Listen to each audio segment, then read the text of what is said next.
not find it this month. Oh. Also, I'm joined by Matt, as usual. Sorry, I forgot to introduce you. That's okay. Hey, asshole. Hey, what's up? No, you know. Yeah, I just couldn't. Oh, I thought about burying the lead. Can't do it. We, if you've been listening to the show for a while, you personally, Matt, I'm talking to you. If you've been listening to the show that we've been doing for 3 years now, what show's that again? you'll know that we don't really do new movies on this show ever. Yeah, not so much. Not our jam. But someone sent us a DM on Twitter and was like, "Hey, love your show. I'm doing the marketing for this new movie. It's coming out. It's got Mike Tyson and Denise Richards in it, and you want to review it? It's like a Spinal Tap-esque mockumentary." And I was like, "Well, shit, 13-year-old me loved Denise Richards, so yeah, let's do it." And I love That Spinal was the Tap. only reason that you said yes? Well, and I'm also like, I like Spinal Tap.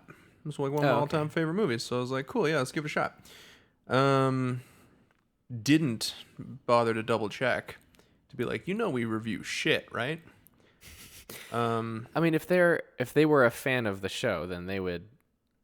Yeah, but sometimes people would just say know. that, but I didn't. I didn't bother to check. Anyways, they sent us this movie called Reality Queen. It came out like 3 weeks ago, 2 weeks ago. And we were supposed to have July 10th or January 10th, I think. January 10th. Yeah. We're supposed to have the review up like that weekend or the following week. And I watched it right away. And then Good I for texted you. you and I was like, "Have you seen it yet?"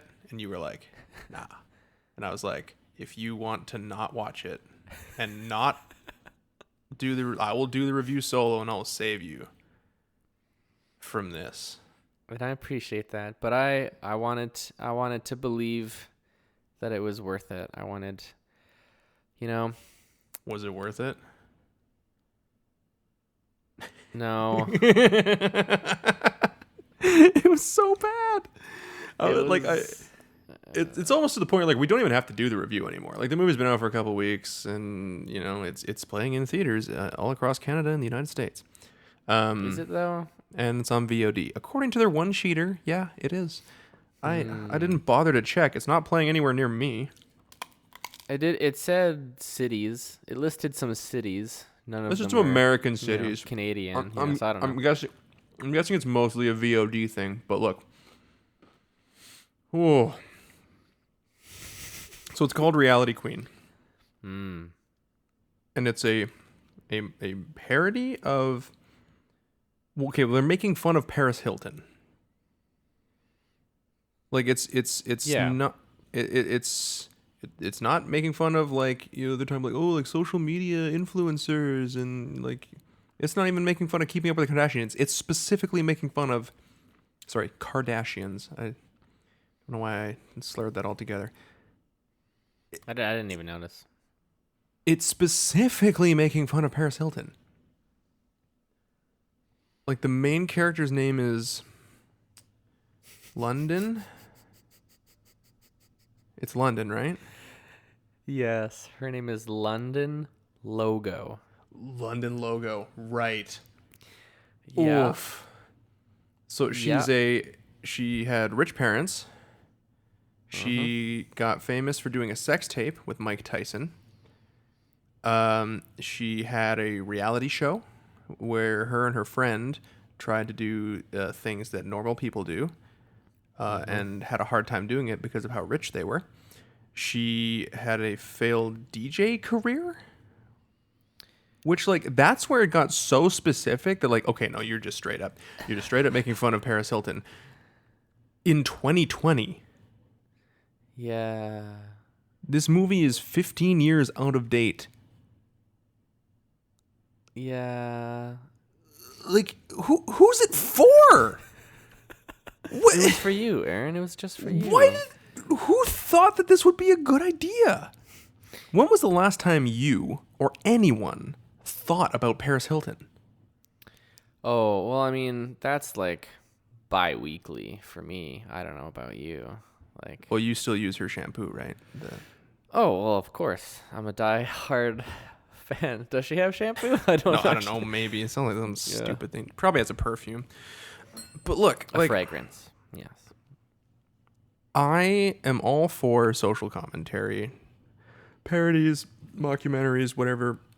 I think they're great most of the time. Mm-hmm. But this is just like so out of touch that I can't even like. This is the only reason I'm even bothering to do the review. One, it ruined. Thank God. The best thing I can say about this movie, it's an hour and 20 minutes with credits. So like, That's true. It didn't take, a whole evening or anything. well, I don't know. I had to pause it a couple times. Like, get up, I went, like made food, I took a shower in between, went back, kept watching. Woof. Like, I did it in one sitting, bro. I felt my brain melting at one point, and I was like, this isn't good. I can't do this. How'd you sit through it? Well, I've been so busy this past couple weeks that like forcing myself to sit down and watch a movie was actually just really nice. So the part of me that didn't want to have to get up and do anything productive is the part of me that kept me alive. That during stayed. that hour 20. Yeah, exactly. Did you watch it by yourself? Oh yeah. Okay, good. Didn't subject your wife to this. No. I'm perplexed. I can't in good conscience recommend anyone go see this movie. Even to experience how bad it is. Like that. Was there anything in this movie that made you laugh? Yes. Okay. There were actually 3 moments in the movie where I chuckled to myself and thought, I got a chuckle out of that, and then I wrote it down. Yeah. There was like one, they were all in really quick succession, actually. It was like just before halfway through the movie where I got a few laughs. And then after that, my only note was, this is too long. And it was only an hour 20 with credits. But, yeah. Yeah, so. What was the part? What was the part that made me laugh? Yeah. Yeah. So, just a little bit of context. Our main character, London Logo, has a micro chihuahua. Oh no. Which I think this is the part I mentally checked out of the movie at. Oh yeah. I would have to check the one sheet again, but I actually read a little bit about it. So she has a micro chihuahua, which is actually a gerbil. A gerbil, yeah. But that's in the movie. In real life, it's actually a hamster. Oh, okay. Uh-huh. Because gerbils are illegal in Los Angeles? Okay. Which I haven't double checked that fact, but that's weird. It's because of Richard Gere. Yes. Yep. No, I don't need to double check that fact anymore. Now it all makes perfect sense. But like, why wouldn't they just say it was a hamster instead of a gerbil? They're pretty similar. I know, right? It's almost like it wouldn't have made any difference to the movie. None at all. Anyway, the point is she's dumb and she bought a fake dog that's actually a gerbil. Yeah, and she calls it a micro chihuahua, and she paid what $50,000 for it or something. Yeah, she did. But what really made me laugh, and she's like talking to the reporter that's doing this documentary on her life, and the gerbil poops while she's holding it, and so a little few drops of poop land on the ground, and her manager deals with it immediately. And I don't know why I found it so funny, but he gets out a clean handkerchief and like an entire garbage can sized black garbage bag and picks up the 2 pieces of poop with that clean handkerchief and throws it in the entire garbage bag and disposes of it. And it was just so frivolous and wasteful, and no one addressed it. I couldn't help but giggle. I thought that was hilarious. Oh, there you go. Yeah, there's one redeeming scene. No, the part where I mentally checked out was when they had to call the plumber because the hamster, which is named Pee Pee, got accidentally flushed down the toilet. Yeah. And they're like, "You have to help us. Pee Pee's in the toilet." And then the janitor or the plumber is like, "Pee Pee is supposed to go in the toilet." And I'm like, oh my God. Yeah. There's grown adults saying this dialogue.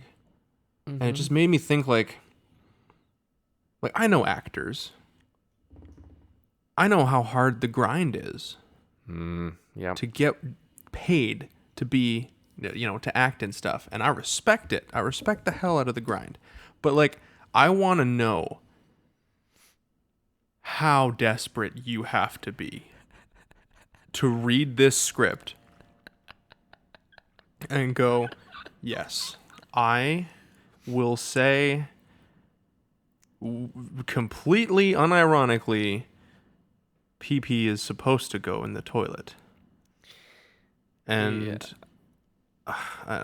like Denise Richards did a James Bond movie. Like, I don't know if she's hurting for money. Like, maybe she made some bad investments or something, or had a bad divorce. I don't know. But like, I feel like she shouldn't need the money. Like, she shouldn't need to do this. And then Mike Tyson gets third billing in the movie, and he's in it for 10 seconds. Something like that, yeah. It's a real quick 15 cameo. Maybe, where they say that the he was the one in the sex tape with London Logo, but then he does a piece to camera, or it's like an interview, which is basically like they went to his house, they put him in a wingback chair in front of a wall, and put two ferns next to him, and he just talks straight to the camera, where he's like, "Hey man, that wasn't even me. The guy's tattoo was on the wrong side of his face. That wasn't me in the sex tape." And that's it. And then they cut right before the producer drops a sack of cash in his lap. Like, I want to know how much Mike Tyson got paid for this. Oh, you got to assume more than like the rest of the movie's budget, right? I think so. I think they sold the movie on the fact that they got Mike Tyson to be in it. And they're like, we need to build a movie around this now. Like, it's the only thing that makes any sense to me. I don't know. I am so angry that I had to experience this. But I feel like journalistic integrity means I have to warn other people. Yeah. I have to tell everyone how horrible this is, tell them don't watch it, and just like... because it was going to be easy enough to just, if you hadn't seen it, it would have been easy for me to be like, you know what? No, we'll go away because you were moving and stuff. I'm like, maybe he won't have time. There was a small part of me was hoping that you wouldn't have time. Oh, I'm so sorry to disappoint. And yeah, like, oh fuck. Don't ever watch this movie. I don't care how drunk you are. I don't care how high you are. You cannot get high enough to enjoy this movie. It's so bad. That's saying something, hey? Yeah. Watch. Panic Room. Well, yeah, obviously, but that's the first thing that came to mind. I don't know. What's that movie with Pootie Tang? Watch Pootie Tang again. Oh, baby. Watch. I don't know, the third Austin Powers movie. That one was pretty shit, right? I mean, yeah. Or the first one. Which one? No, that has Goldmember. Was that one? That's a good one. You know, Austin they're all Powers one Faja. movie. I still call my dad. Yeah, totally. I still call my dad Faja though. Oh, like, yeah, you do. You've done it for so long. I forgot where that's from. I know, right? It's just one of those things where it's just like, oh yeah, got to go celebrate Faja's Day. It's like when you're so used to calling children younglings, and then you rewatch Star Wars, and you're like, oh wait, I've been calling them younglings my whole life. Watch literally any of the Star Wars movies again. I mean, I love a lot of them, but there's a couple in particular that are not so great. And maybe one that we're going to talk about on the full episode of the podcast. Which, maybe it's good, maybe it's bad, maybe it's bad. Who knows? Maybe it's bad or good, but bad. I don't know. We'll find out. Coming up next. Anyways, I don't even know. I don't even want to give this a rating. I don't want to justify it with a rating. It's a hot steaming pile of radioactive. I can't even form metaphors. It's hot garbage. Do you have anything else to say on the matter? Yes, I do. There was one other thing I found funny that I just want to bring up. Do it. Bring it up. So, Someone's got to. London Logo's nemesis is this other, social media icon or whatever. And one of the things that they're known for is being the face of a new diet called the Cretaceous diet. And it's all like genetically grown Cretaceous era plants. And there's just a picture of her holding a giant fern, and she takes a big bite out of it. Is that in the movie? Yeah, that definitely happens. It's really quick. It's just a really quick thing when London is like talking about her nemesis and like the things that she's the face of. You don't remember this at all? I don't remember it at all. Oh, yeah, the Cretaceous diet. And I just thought that's funny. That's Is it like near the beginning? Making fun of really dumb. It's like the almost paleo halfway diet? through. Yeah, exactly. But Yeah. but like in the No, dumbest I way don't possible. remember that at all. Yeah, the Cretaceous diet, and then she just I bites a wasn't- big fern. I wasn't fully present for a lot of this. Yeah, that's fair. Like I tried. You know, if I didn't read ahead of time that it was a mockumentary, I wouldn't have found that out until about 10 minutes into the movie. Because it just starts with a bunch of shots of random shit happening. Yeah. And then like 10 minutes in, it's like day one, and we actually meet the interviewer and. Well, yeah, because the introduced to first 10 minutes is like like an E News bio or something like that. Like it. Yeah, and it like jumps between like a late show and Yeah, right. shots of something they got the else. guy being the fake Larry King. Yeah. It's which is like all these references also just feel like they're so out of touch. Like when was the last time Larry King was super relevant? I mean, all respect to the man. I think he's pretty good at what he does, but like you don't see his clips popping up on Twitter a lot. Like they should have got like a guy that just laughs too much and been like, "Oh, it's Jimmy Fallon. I get it." Like, like it feels like if it came out 15 years ago, at least it would be like semi-relevant, but it still wouldn't be good. But the fact that it came out in 2020, I'm appalled. And I'm baffled. Like the guy must have been trying to get this made for over a years. decade. Yeah. Yeah. Like Had to raise enough money to who pay Mike who Tyson. wants this that badly? Like, how is this the thing where you're like, if I don't create this before I die, my life will mean nothing? Like, how is this that thing for that guy? How shitty is his life? That's the thing that he's like, I have to do this before I shake loose this mortal coil. Like, what? How the fuck do you care that much about making some half-ass Paris Hilton jokes that you fucking spend 15 years carrying this torch? Or you're so out of touch that you literally wrote it 4 months ago and shot it in a week in your backyard, and like Paris Hilton was your most like recent thing, like pop culture reference that you could oh Yeah, girl. Anyways, Reality Queen is out now on video on demand and in select theaters across the United States, and also in some other territories. That's literally what it says in their one-sheeter. It says some other territories. It doesn't say which ones they are. It doesn't say whether it's on demand or in theaters, but if you're in another territory, check. They just Do put the it work in some bottles and like threw it out to sea, and they're like, it'll end up somewhere. And now we can say other territories. Oh, I bet you it's on airplanes. Actually, you know what? No, there's not an airline shitty enough to show this movie. Yeah. Anyways, if you sat through this entire review, thank you. I hope it was worth your time. But just know that no matter what, it was still, we saved you. just know that we saved you. You know what? You're welcome. So shut up. We suffered unbelievable horrors to bring you this review.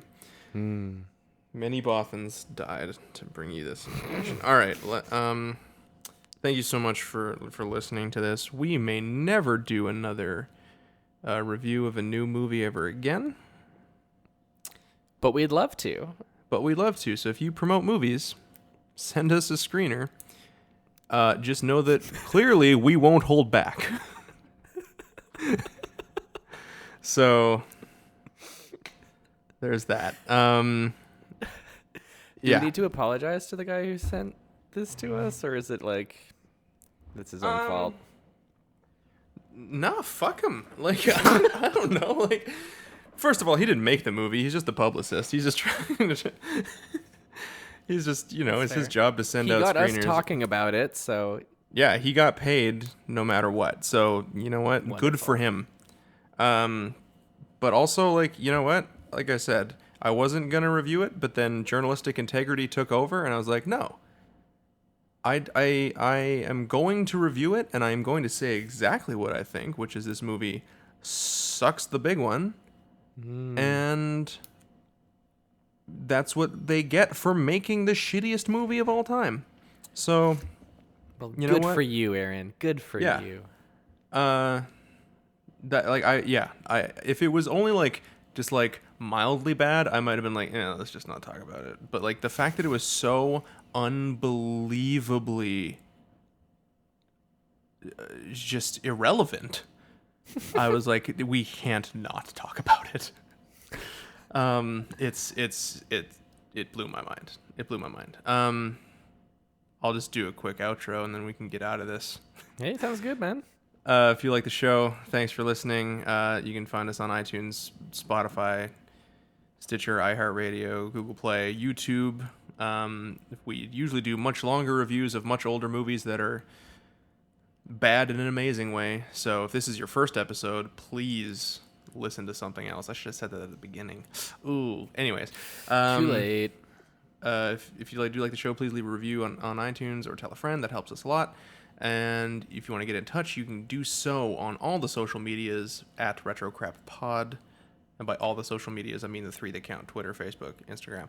And we got retrocrappod@gmail.com. Send us an email.